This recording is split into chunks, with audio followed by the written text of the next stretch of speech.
భావత్ మీడియాకి స్వాగతం. బీసీ సరఫ్ ఆసుపత్రిపై కొంతమంది పని కట్టుకుని ఆరోపణలు చేయడం సరికాదని కాచిగూడ సీసీ సరఫ్ ఆసుపత్రి జీఎం పిఎస్ఎన్ మూర్తి అన్నారు. ఎలాంటి లాభాపేక్ష లేకుండా గత 50 ఏళ్లుగా పేద మధ్య తరగతి రోగులకు అతి తక్కువ ధరలకు సేవలు అందిస్తూ మన్ననలు పొందుతుందని వారు తెలిపారు.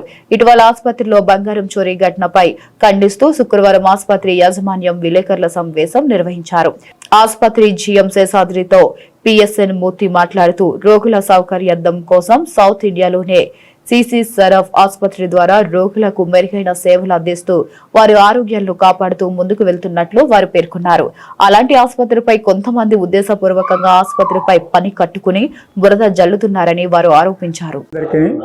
సో ఇప్పుడు ఈ మా సంస్థ గురించి అందరికీ తెలుసు. సీసీ సరఫ్ హాస్పిటల్ ఏ విధమైన సేవలు అందిస్తుందో అందరికీ తెలుసు. ఈ సుమారు 50 సంవత్సరాల నుంచి అవిరళంగా పేద రోగులకి, మధ్యతరగతి రోగులకి కూడా సేవలు అందిస్తుంది. వైద్య సేవలు అతి తక్కువ ధరలతోటే చేసి ఈ ట్రస్ట్ ద్వారా అనేక సేవా కార్యక్రమాలు కూడా చేస్తుంది. సో ఫ్రీ మెడిసిన్స్ అని, free blood sugar, free sugar checkup, తర్వాత బెడ్ ఛార్జెస్ ఫ్రీ, రక్త ప్రోడక్ట్లు కూడా ఫ్రీగా అందిస్తున్నాం. ఇన్ని విధాల సేవలు చేస్తూ అతి తక్కువ ధరలో వైద్య సేవలు అందించినప్పుడు కూడా కొన్ని సందర్భాల్లో మాకు చాలా విచారకరమైన సంఘటనలు జరుగుతున్నాయి. ఈ సంఘటనలు మాకు సంబంధం లేకపోయినా మమ్మల్ని బాధ్యులు చేయాలని కొంతమంది చూసి మా హాస్పిటల్కి మాకు ఒక విధంగా చెడ్డ పేరు తేవాలన్న ప్రయత్నం చేస్తున్నారు. ఇది ఎంతమాత్రం కరెక్ట్ కాదు, తీవ్రంగా ఖండిస్తున్నాం.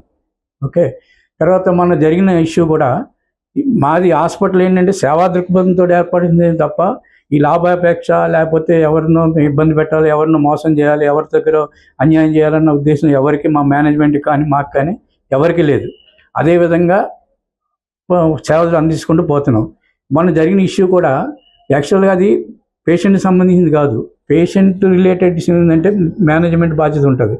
ఈయన విజిటర్గా వచ్చి ఆయన కూడా అజాగ్రత్తగా వస్తువు పడిపోయినప్పుడు వెంటనే ఆయన చూసుకునే బాధ్యత అయింది.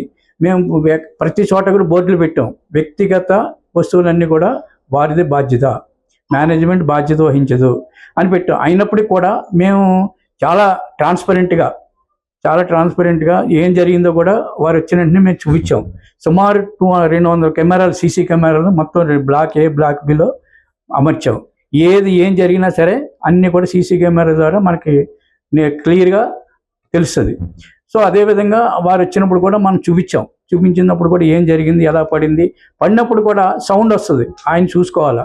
తర్వాత ఇంకో విషయం ఏంటంటే, మీరు గమనించిన విషయం ఏంటంటే, ఈ ఇన్సిడెంట్ జరిగిన తర్వాత 6 రోజుల తర్వాత వచ్చారు ఆయన. 5 రోజుల తర్వాత వచ్చారు. వచ్చిన తర్వాత ఈ 5 రోజుల్లోనూ వారు ఏం చేశారు, ఎలా పడిపోయింది ఏంటో ఆయనకు తెలుస్తుంది కదా. సో ఆయన 5 రోజులు తెలియాలి, వెంటనే తెలియాలి. కానీ ఒకళ్ళు ఇక్కడ తెలియకపోయినా ఇంటికి వెళ్ళినప్పుడు, స్నానం చేసినప్పుడు కానీ, భోజనాలు చేసినప్పుడు కానీ ఎప్పటికప్పుడు తెలియాలి. అదొక మేము ఆయన్ని తప్పు జరిగింది, ఆయన ఏదో నిందించాలని మాకు ఏ ఉద్దేశం లేదు. ఎవరికి అన్యాయం జరగకూడదు, అందరూ బాగుండాలి, అందరికీ మంచి వైద్యం అందాలి, వచ్చిన వాళ్ళందరికీ సౌకర్యంగా చూడాలని మేము బాధ్యతగా ఉంటాం. అయినప్పటికీ ఇటువంటి విషయాల వల్ల మేము కానీ మా మేనేజ్మెంట్ కానీ చాలా డిస్టర్బ్ అవుతున్నాం. ఇంత సేవ చేస్తూ కూడా ఇటువంటి సంఘటనలు మమ్మల్ని అనవసరంగా బాధ్యులు చేయాలని ప్రయత్నం చేయటం అనేది మాత్రం కరెక్ట్ కాదు. కరెక్ట్గా తీవ్రంగా ఖండిస్తున్నాం. ఇంకో విషయం ఏంటంటే, అది పడిన తర్వాత ఆ సీసీ కింద పడింది. ఆయమ్మకి ఏం తెలుసండి, ఆయమ్మ తీసి చూస్తే అది బంగారం అయితే వాళ్ళు ఇమ్మీడియట్గా పట్టుకుంటారు. కానీ ఆమె ఏమంటుందంటే, బంగారం కాదు సార్, ఇలా ప్రెస్ అయ్యగానే ఇలాగ అయిపోయింది, అది ఏదో మంచిది ఏదో మెటీరియల్ అనుకుని ఆమె చెత్తగుండీలు వేసి సిస్టర్ కూడా ఇచ్చింది. సిస్టర్ కూడా ఆమె కూడా ఏం కాదని వేసేసింది. అది ఒకటి జరిగింది మా వైపు నుంచి. సీసీ కెమెరాలో క్లియర్గా నిక్షిప్తం అయిందనమాట. సో ఆ విధంగా ఉన్నప్పుడు ఏమైంది, అది యాక్చువల్గా నెక్స్ట్ డే 4-5 డేస్ ఈయన రాలేదు. నెక్స్ట్ డే వచ్చుంటే కొంచెం రికవరీ కొంచెం పాజిటివ్గా ఉండేది. ఆయన డిలే చేశాడు, ఆయన పడేసుకున్నాడు ఆయన వస్తువు. యాక్చువల్గా ఆయన వస్తువు పడేసుకుంటే ఆయనది బాధ్యత. అలాగని మేము డిజైన్ చేయలేదు కదా, మేము కూడా మా ప్రయత్నాన్ని మేము చేసాం రికవరీ చేయాలని. కానీ బట్ టైము ఎక్కువైపోయటం వల్ల మేము చేయలేకపోయాం.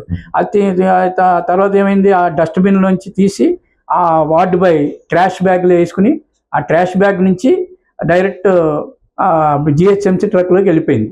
ఇది పోలీసు వారు కూడా వచ్చి ఎంక్వైరీ చేశారు. పోలీసు వారు కూడా చదివి చూశారు. సో ఇది అశ్రద్ధ, ఆయన విజిటర్ అశ్రద్ధ వల్ల జరిగింది తప్ప మేనేజ్మెంట్ లోపం కానీ, అలాగే భద్రతా లోపాలు అన్నారు. మా దగ్గర 200 సీసీ కెమెరా ఉన్నాయి, సెక్యూరిటీ స్టాఫ్ ఉంది, చీఫ్ సెక్యూరిటీ ఆఫీసర్ ఉన్నారు, విజిలెన్స్ అన్నీ ఉన్నాయి. ఇన్ని దాంట్లో భద్రతా లోపం అంటాం అన్నది మాత్రం మేము ఒప్పుకోం. అన్ని విధాల భద్రత ఉంది, అన్ని విధాల కంట్రోల్స్ ఉన్నాయి. మేము స్టాఫ్ కూడా ఓరియంటేషన్ ఇచ్చున్నాం. ఏదైనా జరిగితే ఏదైనా పోయినా ఏది చేసినా ఇమీడియట్ చేయాలని చెప్పి అన్నీ చేసాం. అయినప్పటికీ కూడా ఇది అనుకోకుండా జరిగింది. ఇది కావాలని ఎవరు చేయలేదు. కావాలని ఎవరిని చేస్తే మేము ముందుకు వస్తాం. ఎవరు తీసుకోలేదు. ఇది దొంగతనం కాదు, ఇది అశ్రద్ధ ఆయన వైపు నుంచి ఉంది, బాధిత వైపు నుంచి ఉంది. ఇది డిలే కూడా అయింది. డిలే అవటం వల్ల కూడా మేము ఏం చేయలేని పరిస్థితిలో ఉన్నాం. పోలీసు వారికి కూడా జరిగిందంతా చెప్పాం. మా వారు కూడా వచ్చి అన్ని చూసుకున్నారు. Case under investigation. ఇది అది కంప్లీట్ నమోదైంది. ఇది అండర్ ఇన్వెస్టిగేషన్.